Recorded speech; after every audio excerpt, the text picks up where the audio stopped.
Hi everyone, Jason Tanko here with the White House Initiative on Asian Americans and Pacific Islanders. We're really excited to have the third installment of our Young Leaders Dialogue today on Pathways to Public Service. I don't think I have to emphasize how important it is to have APIs represented in the federal government. So whether you want to intern or work in Washington, D.C., whether that's at the White House Initiative, some federal agencies, the Department of State, whether you want a fellowship with the Corporation for National Community Service or AmeriCorps, there's tons of opportunities and resources that we want to highlight today, and we have some really great speakers. First off, we have LaTanya Page with the Office of Personnel Management, which is kind of like the HR department of the federal government. Hi, LaTanya. Hi, Jason. We have Dan Lamb with the Conference on Asian Pacific American Leadership. Hi, Dan. We have Grace Choi with the U.S. Department of State, just to share some opportunities in foreign service. Hi. Hi. And finally, we have Asim Mishra with the Corporation for National Community Service. Hi, everyone. Hi, Asim. So if you all have heard, again, of Teach for America, AmeriCorps, those programs, those are all run under CNCS. So I'll talk about that later. We also have 3 E3 ambassadors joining us virtually across the country. First off, we have Aldrin Carrion, who's with us from San Francisco. Hey, Aldrin, can you wave at us, Aldrin? Hey, Aldrin. We also have Noreen Singh joining us from Colorado. Hey, Noreen. And finally, we have Sadvi joining us from Alabama. Hey, Sadvi. So just in case you all don't know, this past summer we launched our E3 Ambassadors program. E3 stands for Educate, Engage, and Empower. We selected 33 young leaders to conduct outreach around 4 issue areas: education, mental health, pathways to public service, which is what we're talking about today, and finally, immigration. So we've already had our 2 YLDs on mental health and education, and obviously today you're joining us on our 3rd YLD. So with that, why don't we just get started? But before we do, don't forget to send us your questions online through our Google Plus page. You can also tweet us using hashtag WHIAAPI, that's WHIAAPI, and also at White House AAPI is our Twitter handle. And you can also email us questions, whitehouseaapi@ed.gov. So with that, we'll just allow each speaker a few minutes just to share the opportunities that they have at their respective agencies and community organizations, and also just to share how they got involved in public service. So with that, I'd like to turn it over to LaTanya to kick things off. And again, LaTanya is from the Office of Personnel Management. Great, thank you so much. I'm so pleased to be here today, thank you. With regard to your question on how I started in federal service, it was through one of the programs that I'll be speaking with you about right now, the Presidential Management Fellows Program. What I'd like to cover very quickly for you are the pathways that we, the federal government, have set up for students and recent graduates to come into the federal government, and it's aptly named Pathways for Students and Recent Graduates. Next slide. Okay, so first of all, why should you choose the federal government as your employer? Excuse me. So we'll go through why you should choose it, what the Pathways programs are, finding and applying for Pathways positions, and then resources. Sorry about that. Next slide. Okay.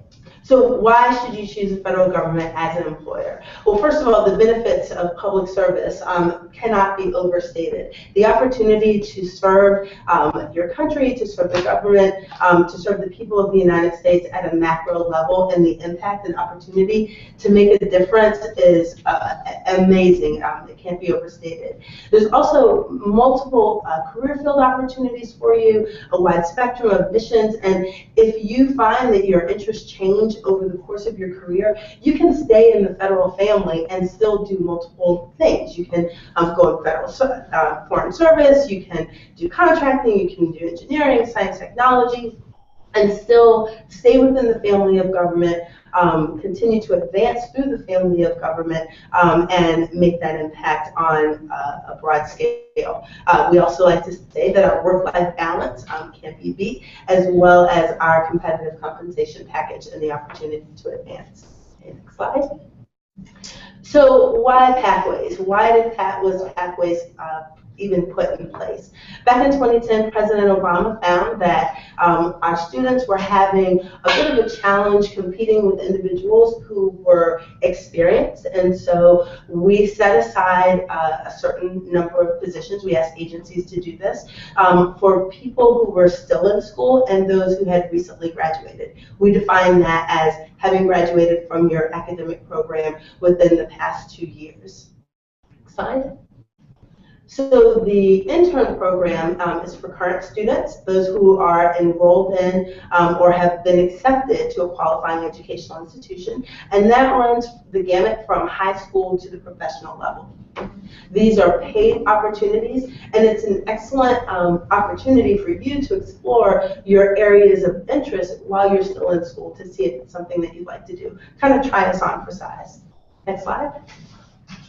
Again, to be eligible, you have to be enrolled in school at least half-time, and you see here the list of qualifying educational institutions that you need to be enrolled in. Next slide.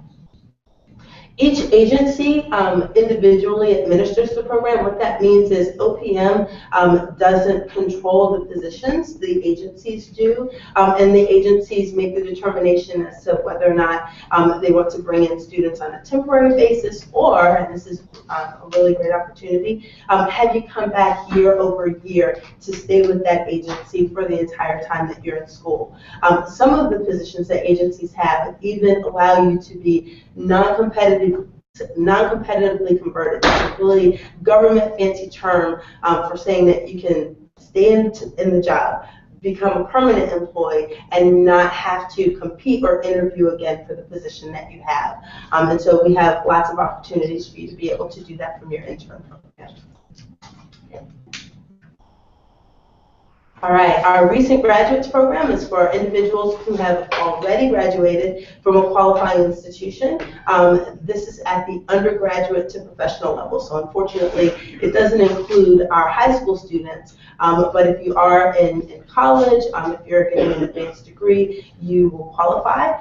These are one-year career development programs. Some agencies have a 2-year program, particularly if you're in a science and technology type of career field, and they add on things like additional training that you may have, provide you with a mentor, and at the end of the career development period, you would again non-competitively convert. That means that you stay in your position without having to further interview or compete for the job into a permanent federal position. The next slide. Okay, this slide here speaks to the eligibility. Again, just to emphasize that you have to have graduated within the preceding 2 years from one of these types of school, a vocational, undergraduate, graduate, or professional. Next slide. Okay. And this slide speaks to, very quickly, some of the advantages that you receive while you're in the 1-year or 2-year program, like mentorship, mentoring, career development, opportunity for career advancement while you're in the program. Okay, next slide. All right, next I'd like to speak very quickly about the Presidential Management Fellows Program. Now this is the federal government's premier flagship leadership development program. It was created back in 1977, and under the Pathways program, it was revamped in order to promote its presidential nature even further. Let's go forward. Next slide. Now, in order to be eligible for the PMF program, you either need to have recently graduated, again within 2 years, from a qualifying educational institution, or you need to be in the final year of your graduate program. We only accept advanced degrees to the PMF program, so that means a graduate school, law school, a PhD program, a medical program. It has to be an advanced degree program, and it's for a 2-year leadership development program that you'd be entering. Next slide. This program, unlike the recent graduates program and the intern program, are centrally administered by OPM. What that means is that we, OPM, recruit and assess the applicants who are eligible for the program. Let's go to the next slide. Okay, if you're selected as a finalist, then you have an opportunity for an agency to pick you up for that 2-year fellowship. During that time period, you get the senior level mentorship, 80 hours of training, not 80 years. And again, at the end of the program, you may be non-competitively converted and without further competition, placed into a full-time permanent position. Okay? Now, the rest of the slides that we provided for you in the resource document speak to how to find and apply for these pathways positions. USA Jobs is our #1 stop place to find at usajobs.gov, and we've made it very easy for you. There's a button that says for students and recent grads. Click on that and it will bring up all of the opportunities available for you and the federal government for these student and recent grad positions. I can tell you that today we have 220 internship opportunities and 89 recent graduate opportunities. Okay, great. So the rest of the slides are as a resource. Okay, thank you, Jason. Great. Well, thanks so much, LaTanya, for that awesome presentation. So just to recap and make sure that we got everything. So you have a couple programs within Pathways. You have the internship program for current students. That's right. You have the recent grads program for recent graduates, and it provides mentorship opportunities to be able to matriculate into a full-time position. Yes. And then you have the Presidential Management Fellowship Program, Right. which you need an advanced degree in order That's to apply for, and then you can have a 2-year fellowship. A 2-year fellowship that leads to a federal permanent position. Great. And then USA Jobs is also USA the Jobs. central That's right. application portal for all of these positions. That's Is that exactly correct? right. All right.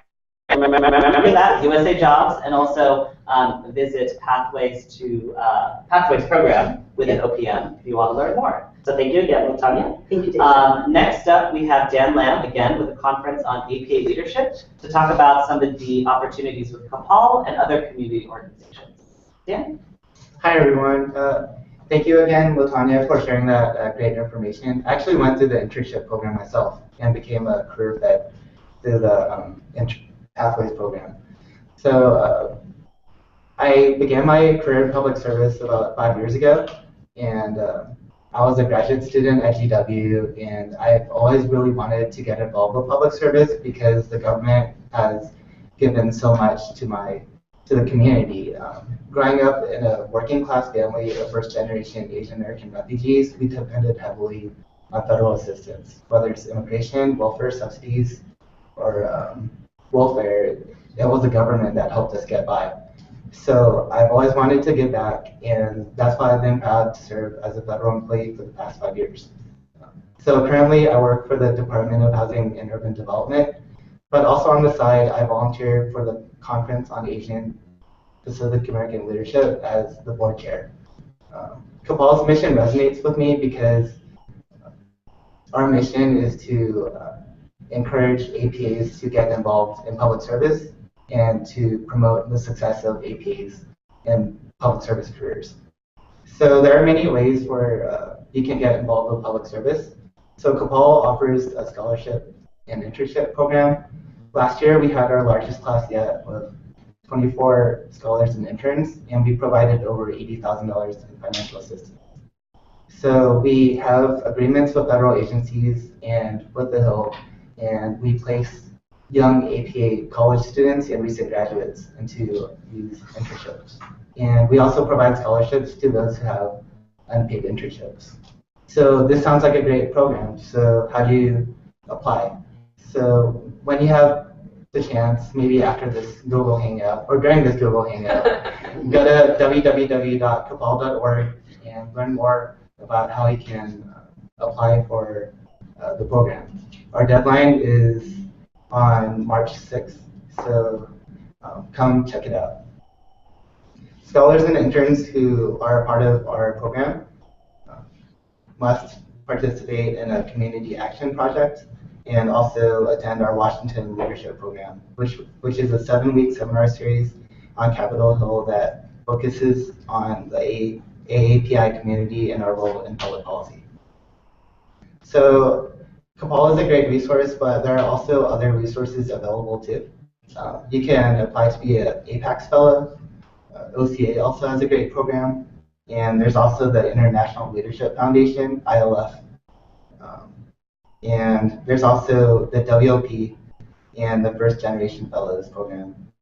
So these are all different ways on how AAPIs can get involved with public service. And it's really important for you all to get involved. I know it's not a conventional career. I know a lot of previous generation parents really want us to get into medicine or engineering, but there are so many ways, there are so many different career paths out there, and we really need more AAPI leaders to help advocate for the issues that matter to us the most.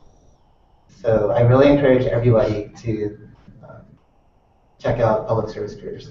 And then if I could interrupt, you can be in medicine, engineering, and still be part of federal government. Oh, right, That's right, right. Yeah. Like health and human services. Right, right. Yeah, Great point. Great point. And so just to recap, because we've done a lot of great work with CAPAL. We've partnered with them on various young leaders roundtables. I think we've also had a couple interns through your program, so thank you for sending them our way. But you have CAPAL's internship and scholarship program, is that right? And then there's also community organizations like OCA, APACS, WLP, ILF, First Gen Fellows that also offer paid internships, because I know that's very important a lot of the time to have paid internships in Washington, D.C. So thanks again, Dan. Oh, no problem. I just wanted to add real quick. Yeah. You don't have to be a college student or recent graduate to be involved with CAPAL. We have professional development events throughout the year, happy hours. We also have our gala that's in May. So there's many ways for young professionals to get involved as well. We have our headshot happy hour on February 25th at Dirty Martini. So you can get a professional headshot for your LinkedIn picture. You don't have to use a selfie. Yeah, I love selfies, but probably not good for LinkedIn. Great advice. No selfies for your LinkedIn pictures. Everyone watching. All right. So thanks again, Dan, for that plug. So let's turn it over to Grace Choi with the U.S. Department of State to talk about her experience and also careers in foreign service. Sure. Hi, everyone. I'm Grace. I'm at the State Department in the White House Liaison's Office. My first experience in public service was actually a White House internship. And actually, you can apply through whitehouse.gov for internships just throughout the year. So I really encourage you to do that. I thought you needed to have a lot of connections at the White House in order to get an internship. But being a second-generation Korean-American immigrant, family growing up in the South, my mother found the White House internship on a Korean newspaper that she cut out, and then she gave it to me, and she said, Grace, apply to the White House internship. I was like, Mom, you're crazy. Like, we can't do it because we have those connections. She's like, if it's in the Korean newspaper, you can apply. So I took my mom's advice, just do it, and I applied for the internship, and I got it. So that was my first experience in public service, and after I got that internship experience, you really get motivated because working in public service is so mission-driven, right? You're working for the American people, you're working for a good cause, and you're giving back to the community. So after that internship, I did many other internships, mostly in public service, and the most recent one that I did was with the Department of Homeland Security when I was between my first and second year of grad school. I applied through usajobs.gov that LaTonya mentioned, and I got my first paid federal government internship. Some agencies actually have money set aside for internship programs, so you should look into that too. And I had to go through a security clearance process, and the following summer I was able to be a Department of Homeland Security intern. Currently in the Department of State, I'm going to touch a little bit about internship opportunities there. LaTonya touched upon the Pathways program, the internship program. This is the case for all federal agencies, including the State Department. So the State Department, if you go to careers.state.gov, you can learn more about not just internship opportunities, but also how to get into the State Department. So the State Department is a federal agency that has our chief diplomats. We are doing U.S. relations with many parts of the world. Secretary Kerry is our chief diplomat for the U.S. government, and you, as an intern, can be a part of that diplomacy in action. So you can also be interning here in the headquarters at the State Department in Washington, D.C., or be posted overseas in the consular or embassies. Whether it's in Afghanistan or in China or Brazil, there is always a need for an intern.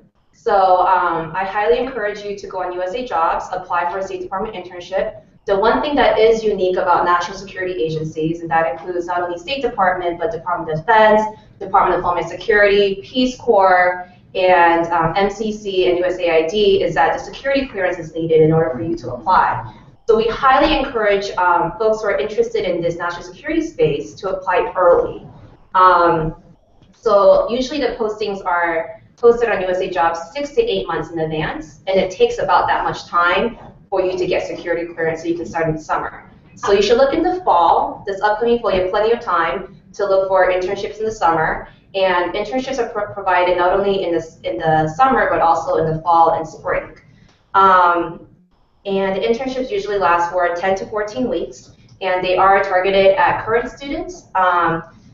Per year, there's about 15,000 applicants for State Department internships, and about 1,500 get internships. So it is very competitive, but it doesn't hurt to just do it and apply. Go on usajobs.gov and see if you can actually get this great opportunity to learn whether State Department and becoming a Foreign Service Officer is the right career path for you.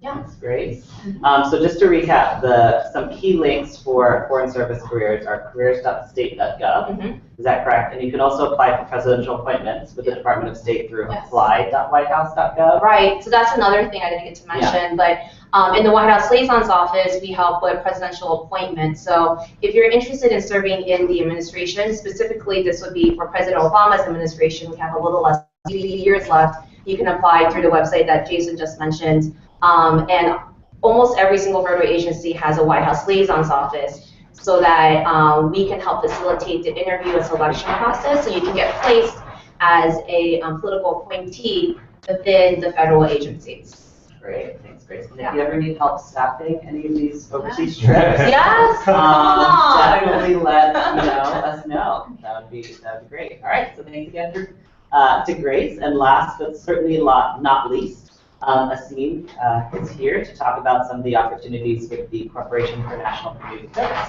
Thank you. I want to begin just by talking about my personal narrative and how I got to public service.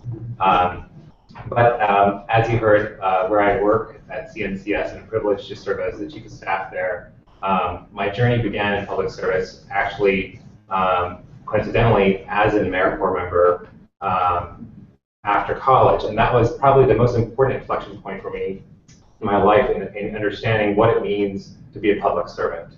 But to put that into context, I want to let you know about my upbringing. So I was born in India, in Hyderabad, India, and we lived in New Delhi, India. I went to school there in grammar school in New Delhi. We then moved to the Philippines, and I lived in a small city in the Philippines called General Santos. And then we lived in Davao in the Philippines, and then finally Manila. And we moved to Des Moines, Iowa when I was in 7th grade. And all that moving around definitely gave me a sense of, or a lack of sense of connection to community, connection to space. And it wasn't until I did AmeriCorps in Chicago that I truly had a sense of who I was as an American. It really connected me to my community, in the Chicago community after college, and it connected me to not just the people that make change in communities, but the issues that are so relevant across the nation and in communities. And it was AmeriCorps that gave me the stage, the chance to connect with the issues of HIV and AIDS. That's the issue that I was battling with when I was in AmeriCorps. And it gave me a connection to the people that you work with to change communities. So for me, it was AmeriCorps that was the life-changing experience that really jettisoned me to a career in public service. And I think that there are a couple things that we have thought about at CNCS, the federal agency that runs programs like AmeriCorps, so Teach for America, City Year, Public Allies, Habitat for Humanity has AmeriCorps members, So there's lots of programs that you've probably heard of, but you don't hear the Corporation for National Community Service as the public brands. It's kind of like Procter & Gamble and all the other the house of brands that you have. So AmeriCorps is our flagship program.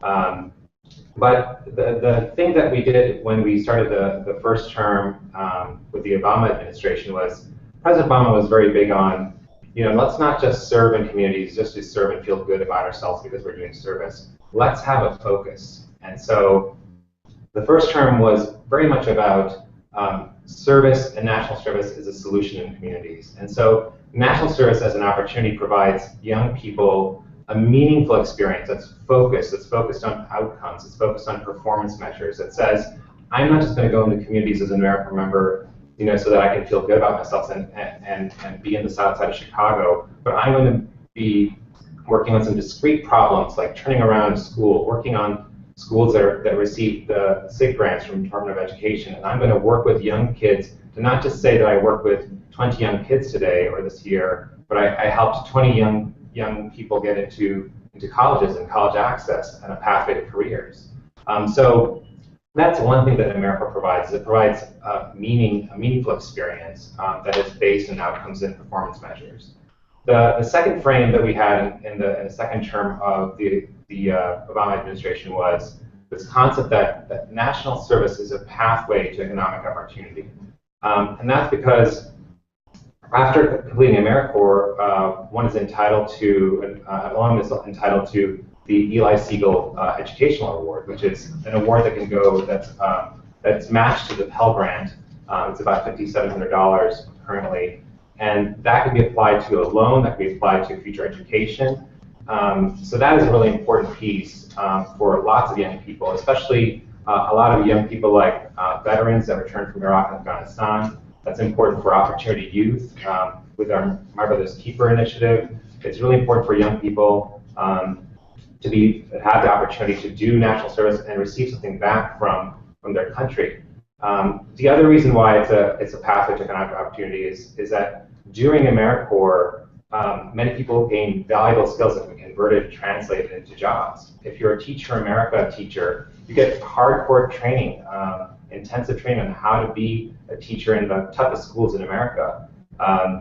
If you're a city or member doing mentoring, or a Minnesota Reading Corps member doing reading tutoring, you're using interventions that have been studied by Harvard and that have had Harvard randomized trials on it.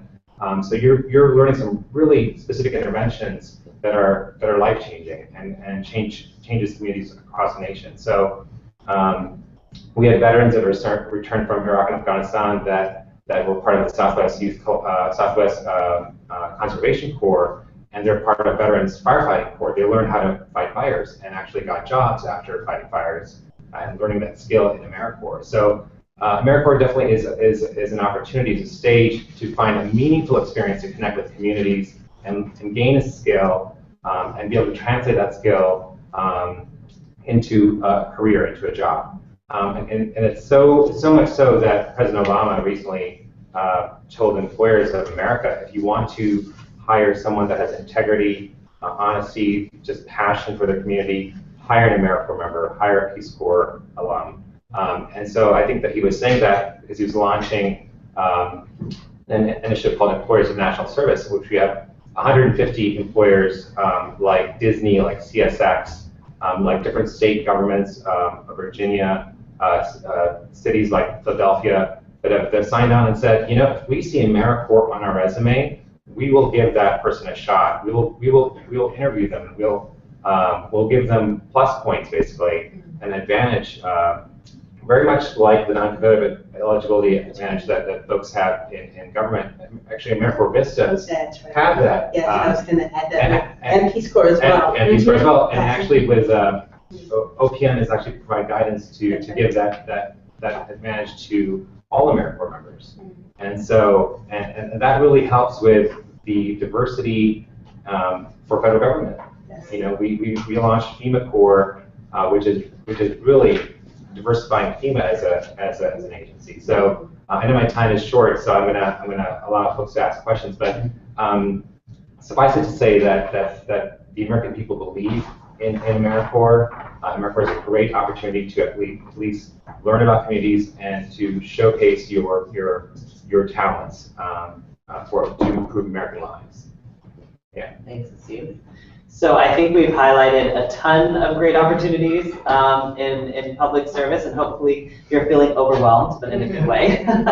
So again, just to recap, we have opportunities through OPM, through the Pathways programs, to work at various federal agencies. We have opportunities in the community, both paid internships, fellowships, opportunities with Foreign Service, through the State Department, and also, of course, through CNCS with AmeriCorps, Teach for America, and other great programs. And not to overwhelm you with two more, but obviously Grace pointed this out earlier, but the White House also has an internship program. So if you're interested, the deadline for the summer has already passed, but if you're interested in applying for the fall, the deadline is April 19th.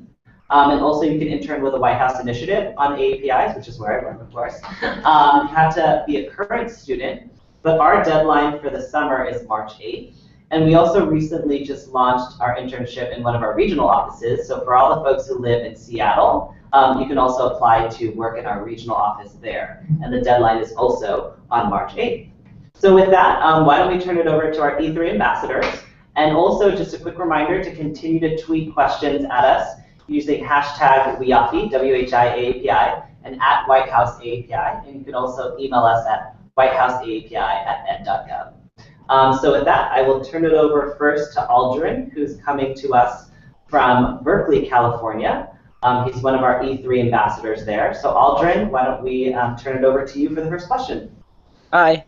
My question is, what advice would you give to recent graduates who want to enter the field of public service and gain experience, but are finding the majority of programs available are only for current students and they are not eligible? Great question. So again, the question was, for recent graduates, what are the opportunities for them if they find that, opportunities are only for current students? So may I take a answer that first? As you see, we have under Pathways an entire program for recent graduates, as I mentioned before, and as I mentioned before, right now, currently today, we have almost 90 opportunities that are being sought from agencies to hire recent graduates. In the Presidential Management Fellows Program, we're finding an increase in the number of individuals who have recently graduated. It's actually, this year for our class of 2014, outpaced the number of applicants who are currently in school, who are applying for the program. And so I think that we have a good structure for federal government positions. For those who recently graduated, we absolutely recognize the need for those individuals to be able to find opportunities and not for folks who are still in school. I would just jump in and say, I'm a strong believer, even before I came to CNCS of AmeriCorps, it is a great way to really put into context what it means to be a public servant. Whether you want to be a lawyer, whether you want to be a doctor, whatever you want to be after you do the internship, you have to put that passion into context and understand what do you care about. And I think that AmeriCorps gives you a pathway to say, do I care about education? Do I care about health? Do I care about domestic violence? And it gives you a connection, a real meaningful experience. I got a job after doing AmeriCorps at the American Red Cross. It's a job that they would have offered to someone with a master's degree, and I didn't have a MPH, but AmeriCorps was my leg in, and many folks get the jobs at the placement site where they're at. So I would say really put some context into why it is that you want to serve. And so I think AmeriCorps is a great way to put some context and some reality to that experience. Specifically at the State Department, there are a couple ways you can get in. LaTanya already mentioned USA Jobs and PMF, and also Pathways. But you can also apply to be a Foreign Service Officer, which kind of we touched upon a little bit. But the Foreign Service Officer exam, there's a written portion, and then after you do the written exam, there is an essay portion, and then you do the oral assessment. And they offer it a couple of times throughout the year, the State Department does. And so you can apply as many times as you want to be a Foreign Service Officer, which means to be a U.S. diplomat. And that's another way for folks who are already recently graduated and looking for a pathway into public service. Great question, Aldrin. Thanks for that. So why don't we move over to Noreen, who's joining us from Colorado for the second question. Awesome. So I was not interested in public service until I attended an internship this summer. So my question is, for students who are still in their undergrad program, besides internships, what are the best ways to start preparing for a career in public service?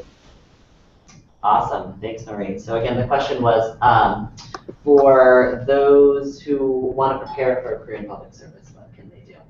Dan, did you want to take first stab? Thanks, Jason. So I think one great way is to network and reach out to those who are already in public service careers, and also to attend events where there's panelists that talk about their public service careers. So you can network with them and also possibly seek a mentor to learn more about public service, how to get in, and how to get promoted within those careers. So how do you attend these events? How do you find the network? So CAPAL is a great resource. So we're the Conference on Asian Pacific American Leadership. So follow us on Facebook, sign up for our newsletter, and that way you'll learn about all the opportunities that are available, such as our Women's Leaders panel that Grace hosted a couple of months ago, which was great. It featured a Google executive and also someone from the White House too. So that's one way to engage in public service. And also, you don't have to work in public service either. You can volunteer as a means for public service, either through AmeriCorps, or you can volunteer for CAPAL. It would allow you to meet new people, meet new friends. Like I met Grace. Grace is great. Yeah. And later in the year, you could possibly. All family. Yeah.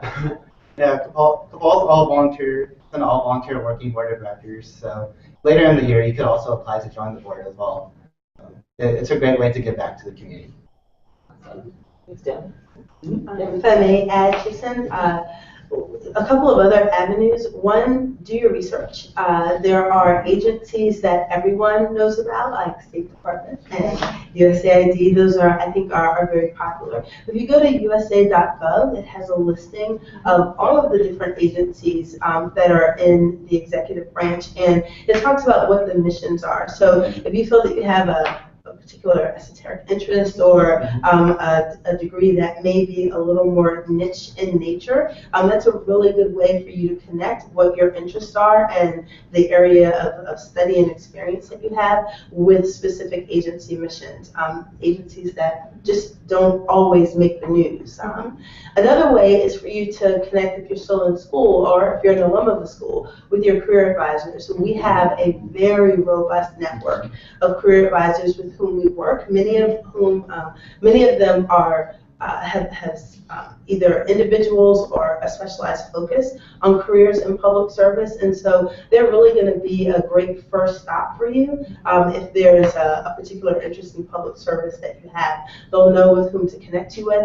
They often have relationships with federal agencies that are in your area. If you want to know what federal agencies are there, there's this really antiquated thing called a phone book, and if you look at the phone book, there's a Blue Pages section, and in the Blue Pages, it lists all of the federal agencies and state and local agencies that are in your area.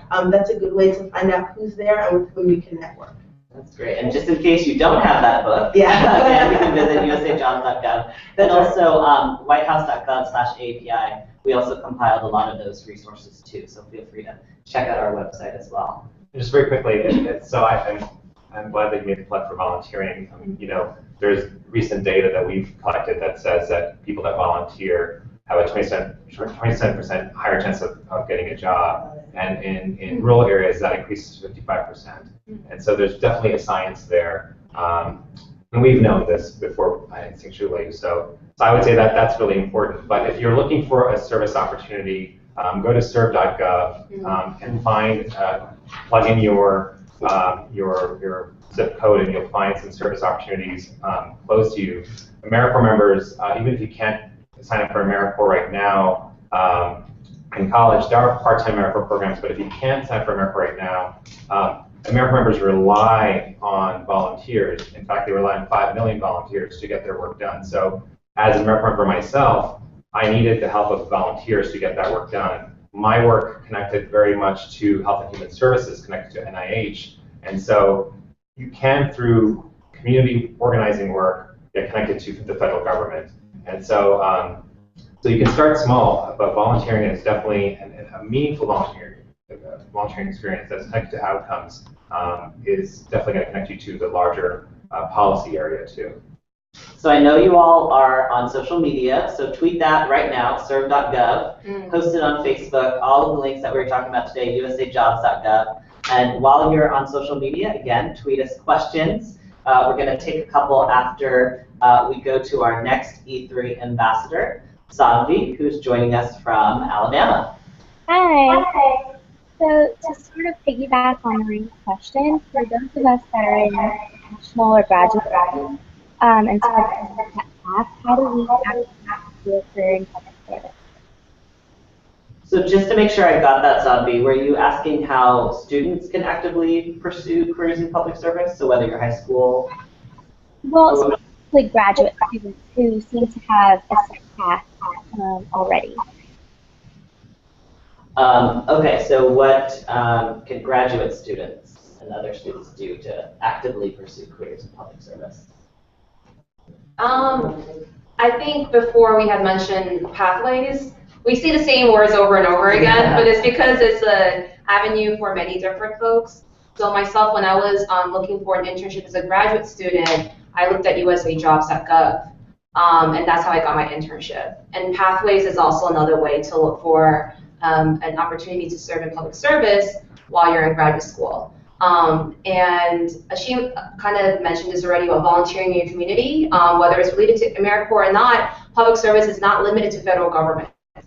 It's not limited to just COPAL. It's working in a nonprofit area. You can help the communities that you already live in. And if you're a student in a small rural community, that's fine. There are opportunities where you can give back to your community, whether it's volunteering at like a food kitchen, like a soup kitchen, or helping a veteran that's in need. There are many different ways that you can be actively engaged in public service without having to be in DC or be in a federal agency or AmeriCorps. Those are all different ways, but just know there's always an opportunity for you to do public service. That's really great. I'd like to speak to the question or the aspect of the question around graduate students and how they can become involved. I know particularly, and this is something that we've found over and over again, in the areas of the sciences, like biological sciences, engineering, medicine, that a lot of the graduate schools and professors and advisors still trend to steer students towards academia.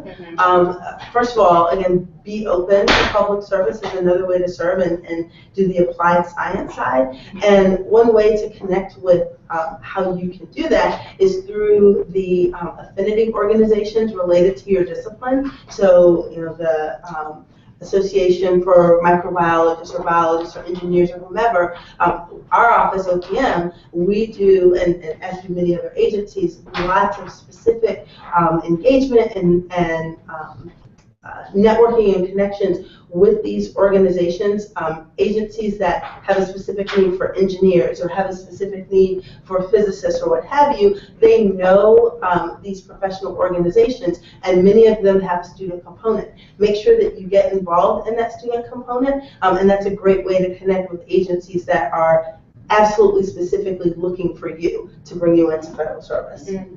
Oh, so you brought up a really good point. There are agencies that specifically look for you to fill certain positions. So COPAL, we also host a career fair during the summer. It's for AAPIs. It's a COPAL AAPI Public Service Career Fair. So there you can meet with federal agencies, nonprofit organizations, and meet with recruiters so you can see how you can get in, how to apply through USA Jobs, what tips they may have, what questions they may have, because maybe you don't want to work at a certain agency or nonprofit, but you don't know unless you ask questions. So that's a great way. So attend AAPI Career Fair, COPAL's AAPI Career Fair, ask questions, and also like Grace mentioned, you don't have to be in DC to work in public service.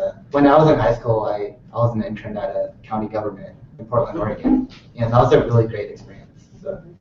Yeah, and I would say for graduate students, AmeriCorps Vista is a great program. It is a capacity building program, so you don't just tutor a child, but you come up with a tutoring program, or you come up with a program that helps people meet their, their health access needs or their food nutrition needs. But you think of capacity building from a broader macro scale, and it's really connected to the way policy thinkers think about shaping laws and policy to address big macro problems. And so AmeriCorps Vista is a great opportunity for graduate students. And I will say that all AmeriCorps programs, we make a big effort in our notice of fundings to encourage and incentivize programs that we fund. We give them preference points if they engage new Americans. So OPPEs have a great advantage to applying to our programs because we like to fund programs that are looking for diversity in their recruitment. Mm-hmm. All really great points, and I kind of had wished that I had known a lot of these things when I was back in the day. So with that, hopefully you all are learning a ton of great information today. So with that, why don't we turn it over to our questions on social media. So our first question is from Janice Ums. How do you follow up on USA Jobs applications? So that's a really great question. So obviously, as you all know, you visit usajobs.gov, submit your application, but how can you follow up? All right, that's great. You guys want me to take that one? Yes, please. All right. So one, the way that our application process is set up, one, you should be receiving communication at different points of the application process from us to let you know we received your application, to tell you where you are in the process, etc. If you aren't receiving that information, I think just about every application under the how to apply portion of a particular position has a point of contact. That's going to be your best person to reach out to, even if it's to say thank you after you have an interview with them, or just to say, hey, where's my application in the process? So follow the instructions that are in the application and make sure that you make judicious use of the point of contact. I just realized I didn't give our website to find out more about AmeriCorps. It's nationalservice.gov. So if you go there, you can find out more information about all the AmeriCorps programs. And then serve.gov again is for volunteering your communities. Perfect. Yeah. All right, thanks. And great question. And the second question from Janice Ums is, how do you become an E3 ambassador? Well, I can definitely answer that. So last summer in July, we launched our E3 ambassadors program. And we selected the ambassadors this fall. So unfortunately, that deadline has passed, and we selected 33 to conduct outreach around those 4 issue areas that I mentioned earlier. So the program should be ending this summer. We should hopefully be relaunching another class of the E3 Ambassadors program later this summer. So definitely look out. If you don't get our weekly highlights, you can subscribe by going to whitehouse.gov/AAPI. So once again, that's whitehouse.gov/AAPI, and you can subscribe to our weekly highlights to get more information. So with that, why don't we turn it over to additional questions on social media. So the next question from Twitter is, how can you establish, is there a way to establish a personal connection in addition to, what you mentioned earlier about following up, but maybe if you wanted to reach out to the agencies to have coffee or, to kind of establish that relationship before you apply? Are there ways that you can? Okay. Yeah. So there are a number of different ways. Many agencies, as they're looking to hire students and recent graduates, have career fairs, and they post that information on USA Jobs. We have one going on right now in Florida with Florida International University, and USDA brought in their hiring managers who are looking to hire students on the spot. And so if you happen to be in the Florida area and paying attention to USA Jobs to know when these events are happening, that's one good way to connect.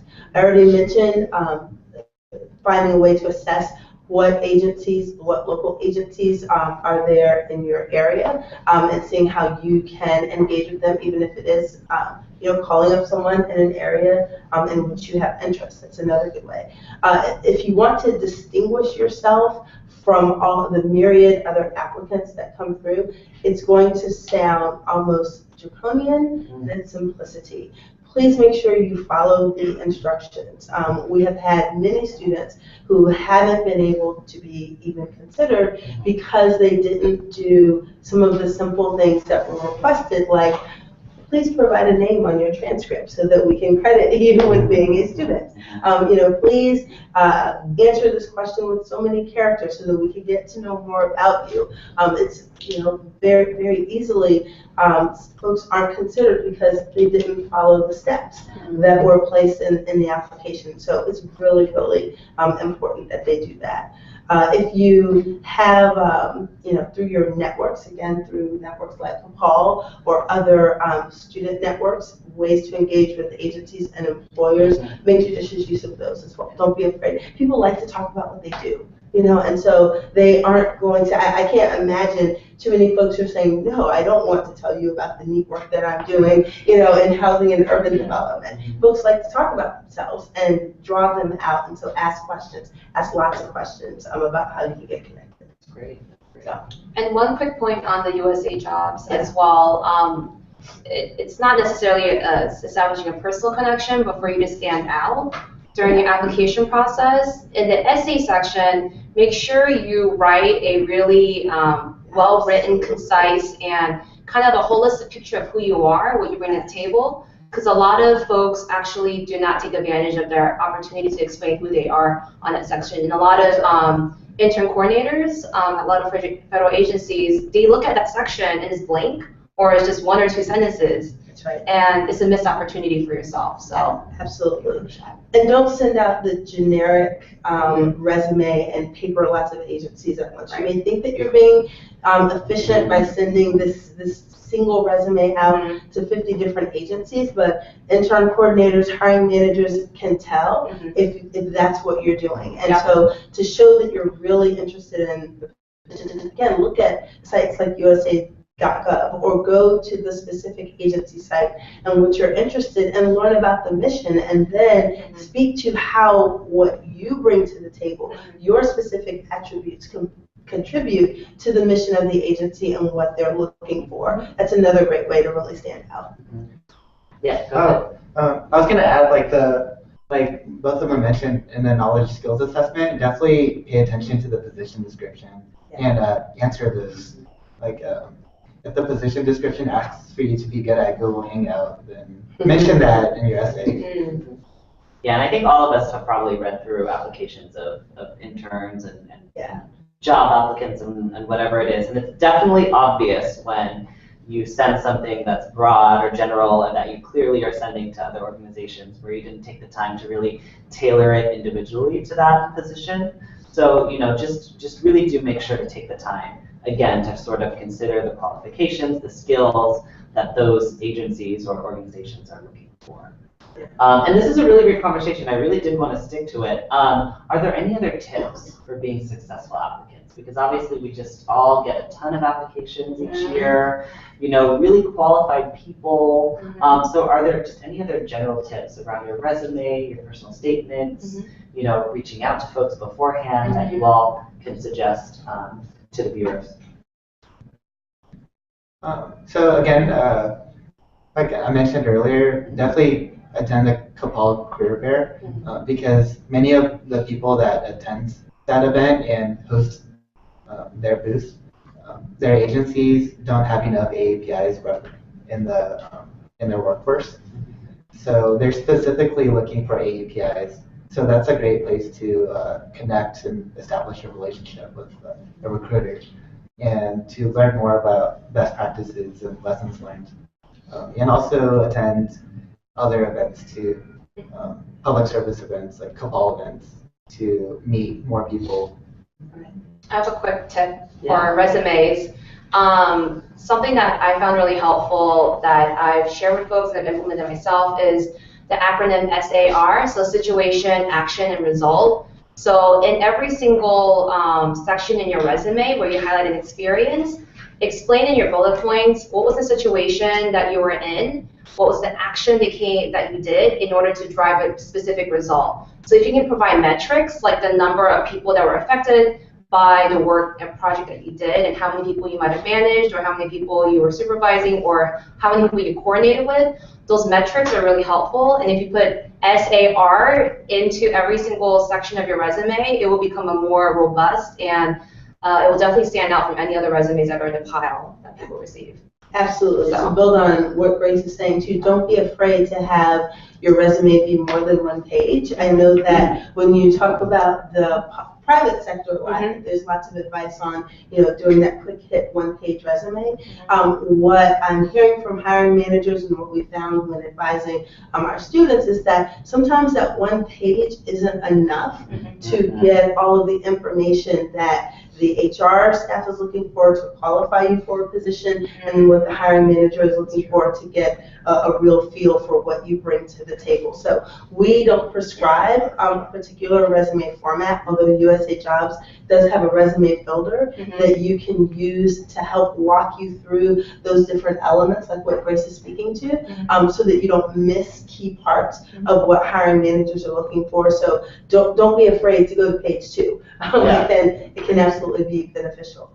I'd also like to add, with regard to ways to stand out, so should you get that interview or even when you're going to meet with the hiring manager, don't forget the niceties that your mom and dad taught you. Understand that you're still on, even if you're just talking with someone over coffee. Don't forget the thank you note at the end when someone takes the time to tell you about their position or to interview you, or if it's a networking component.